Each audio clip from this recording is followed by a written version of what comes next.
বাংলাদেশের সশস্ত্র বাহিনী আমাদের জাতীয় ঐক্য এবং সার্বভৌমত্বের দৃঢ় রক্ষক। এটি একটি প্রতিষ্ঠান যা আমাদের গৌরব এবং অহংকারের প্রতীক। এই প্রতিষ্ঠানকে সব ধরনের বিতর্কের ঊর্ধ্বে রাখা আমাদের নাগরিক দায়িত্ব। দুঃখজনকভাবে কিছু স্বার্থান্বেষী মহল সামাজিক যোগাযোগ মাধ্যমে গুজব এবং অপপ্রচার ছড়াচ্ছে, যা সেনাবাহিনীর মর্যাদা এবং নিরপেক্ষতাকে প্রশ্নবিদ্ধ করতে চায়। সেনাপ্রধান ও ঊর্ধ্বতন কর্মকর্তাদের বিরুদ্ধে ভিত্তিহীন গল্প ছড়িয়ে বিভ্রান্তি সৃষ্টির অপচেষ্টা অব্যাহত রয়েছে। এসব অপপ্রচার আমাদের দেশের অভ্যন্তরীণ ঐক্য এবং জাতীয় নিরাপত্তার জন্য অত্যন্ত ক্ষতিকর। ভারতীয় গদি মিডিয়াগুলো বাংলাদেশের সেনাবাহিনী সম্পর্কে মন গড়া অপতথ্য প্রচার করছে। সেনাপ্রধানকে গ্রেফতার করা হতে পারে এ ধরনের উদ্দেশ্য প্রণোদিত প্রোপাগান্ডা ভারতীয় মিডিয়াগুলো ছড়াচ্ছে।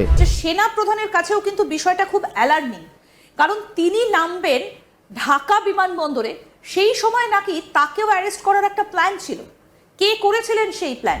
সেনাপ্রধান জেনারেল ওয়াকারুজ্জামান স্পষ্ট বলেছেন, সেনাবাহিনী গণতান্ত্রিক প্রক্রিয়াকে সমর্থন করে এবং জনগণের সেবায় নিয়োজিত রয়েছে। আইএসপিআর এই ধরনের ভারতীয় মিডিয়ার দাবিকে সম্পূর্ণরূপে প্রত্যাখ্যান করে বিবৃতি দিয়েছে। সেনাপ্রধান নিয়মিত এবং সক্রিয়ভাবে সেনাবাহিনী পরিচালনা করে যাচ্ছেন।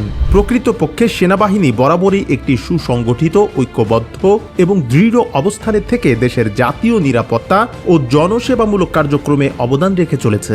পতিত স্বৈরাচারের অপকর্মের দালালি করা নিঝুম মজুমদার ওরফে হারপিক মজুমদার দাবি করেছেন, বাংলাদেশের সেনানিবাসগুলোতে পাকিস্তানের গোয়েন্দা সংস্থা আইএসআই এর অফিস ও রোহিঙ্গাদের প্রশিক্ষণ দেওয়ার কেন্দ্র রয়েছে।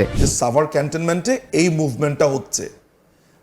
আপনার কমান্ডো যে ভবনটা আছে সিলেটের, সেখানে আইএসআই এর একটা অফিস হয়েছে। রংপুরে একটা অফিসের চিন্তা ভাবনা করা হচ্ছে। আপনার কক্সবাজারে রোহিঙ্গাদেরকে ট্রেনিং দেওয়া হচ্ছে, আইএসআই দিচ্ছে, যা সম্পূর্ণ ভিত্তিহীন ও কাল্পনিক। বাংলাদেশের সেনাবাহিনী বিশ্বের অন্যতম সুশৃঙ্খল এবং পেশাদার বাহিনী হিসেবে আন্তর্জাতিক স্বীকৃতি পেয়েছে। বর্তমানে কোনো বিদেশি গোয়েন্দা সংস্থার সরাসরি বাংলাদেশের সেনানিবাসে অথবা তার আশপাশে কিংবা দেশের কোথাও তাদের কোনো অফিস খোলার সম্ভাবনা অসম্ভব এবং অকল্পনীয়। বাংলাদেশের দেশপ্রেমিক সেনাবাহিনী আর কখনো তা হতে দেবে না। সম্প্রতি সেন্ট্রাল আফ্রিকায় বাংলাদেশের সেনাবাহিনী অসাধারণ সাহসিকতার মাধ্যমে বিদ্রোহ দমন করে শান্তি প্রতিষ্ঠা করেছে। এছাড়াও সিয়েরা লিওন, সুদান সহ বিশ্বের নানা দেশে বাংলাদেশের শান্তিরক্ষীরা জাতিসংঘ মিশনে উল্লেখযোগ্য অবদান রেখে চলেছেন। জাতিসংঘ সহ আন্তর্জাতিক সম্প্রদায় বাংলাদেশের সেনাবাহিনীর পেশাদারিত্ব ও নৈতিকতার ভূয়সী প্রশংসা করে আসছে।